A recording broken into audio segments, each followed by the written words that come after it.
අයිබෝන් මගේ මිත්‍රවරුනි. අද මම කතා කරන්න හිතුවේ සමාජ වෛරය ගැන.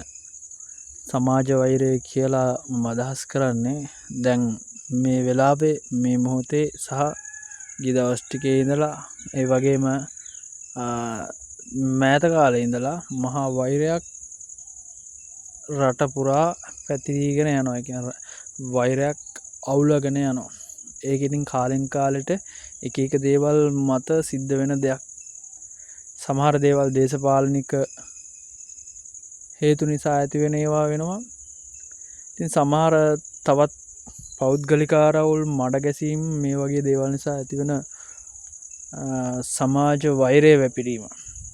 මේක ගොඩක් දුරට අපේ රටේ ව්‍යාප්ත වෙලා තියෙන්නේ. ඉතින් මේ වෛරය ව්‍යාප්ත වීම නිසා සමාජ වෛරය ඇවිලීම නිසා අපි බලාපොරොත්තු වෙන රටේ සංවර්ධනයක් හෝ රටේ මිනිසුන්ගේ ආධ්‍යාත්මික සංවර්ධනයක් හෝ මේ කිසිම දෙයක් අපිට කවදාකවත් ඒ ආධ්‍යාත්මික පරිසරය හරි සංවර්ධන පැත්ත හරි ළඟා කරගන්න පුළුවන්කමක් වෙන්නේ නැහැ. එතෙන්ට යන්න අපිට ගොඩක් අමාරුයි. මොකද සංවර්ධනය කියන තැන භෞතිකව විතරක් සංවර්ධනය මනින්න අපිට බෑ. භෞතික විතර සංවර්ධනය මනිනවා නම් ඒක ගොඩනැගිලි විතරයි. එතකොට අපි හිතමු මේ උදාහරණයක් හැටියට හොඳ ලස්සන පාරක් හදනවා. නැත්නම් ටවුන් එකක් හොඳ ලොකු ගාණක් වියදම් කරලා ටවුන් එකක් අලුතෙන් හදනවා. හැමදේම ලක්ෂරි විදිහට තියෙන. ඉතින් මේකට එනවා හොඳ සල්ලි තියෙන අය එනවා, හොඳ පොෂ් මිනිස්සු එනවා, ඒ වගේම ගමේ මිනිස්සු එනවා. ඉතින් මේ අතරින් කවුරු හරි බුලත් විටක් කාලා මේ ලක්ෂරි විදිහට හදලා තියෙන නවීන ටවුන් එකේ ටවුමේ මේ නගරේ කෙල ගහනවා. තව කෙනෙක් සමහර විට බීලා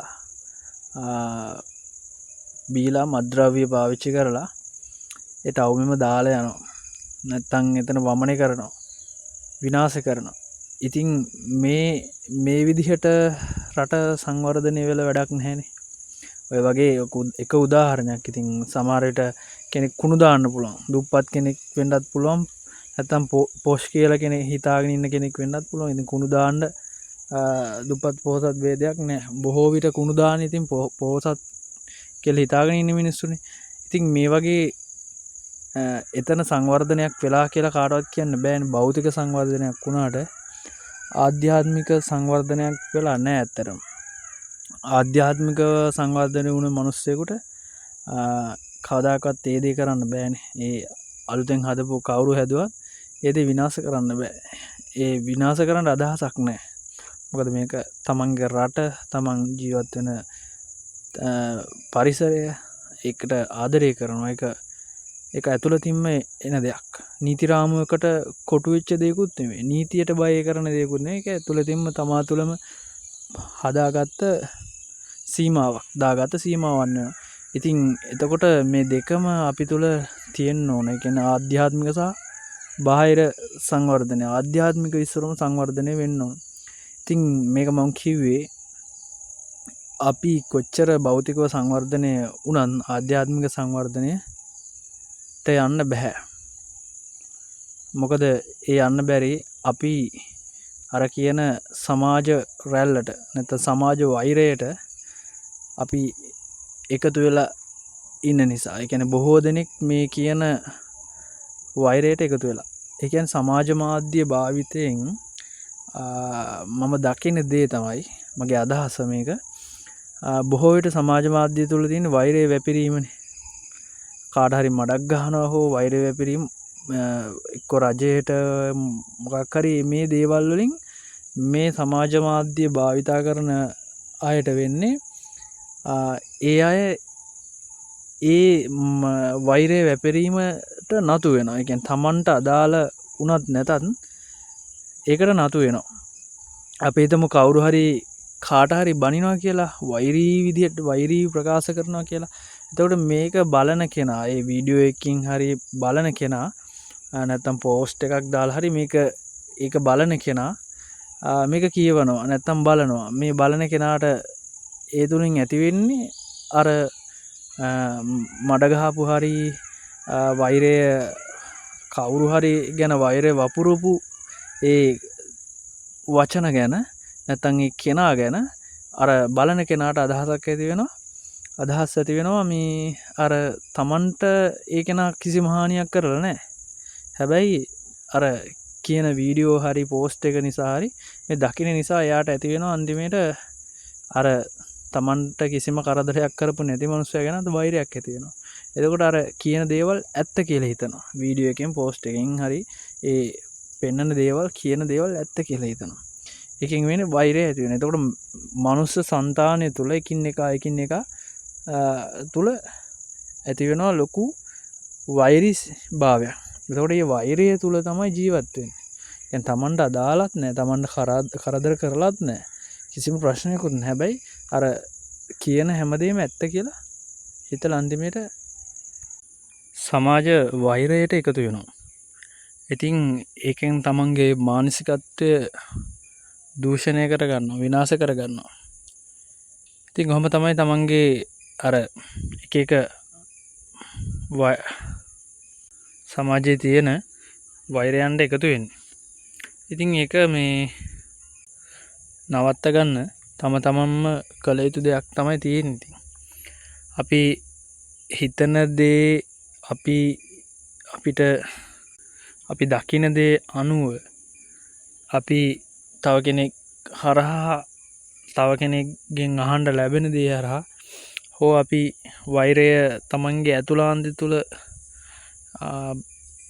වැඩි කරගන්නවා නම් වෛරය වැඩි කරගන්නවා නම් ඉතින් තමන්මයි විනාශයටපත් වෙන්නේ. ඒ හින්දා අපි හැම මොහොතකම ඉන්න ඕන ක්‍රමවේදය තමයි අර තමන්ගේ මානසික මට්ටම තුල මානසික මට්ටම එක සීමාවක තියාගන්න එක. ඒ කියන්නේ ආධ්‍යාත්මය පිරිසුදුකම අනිවාර්යෙන් තිබිය යුතු කියන තැන ඉන්න ඕන.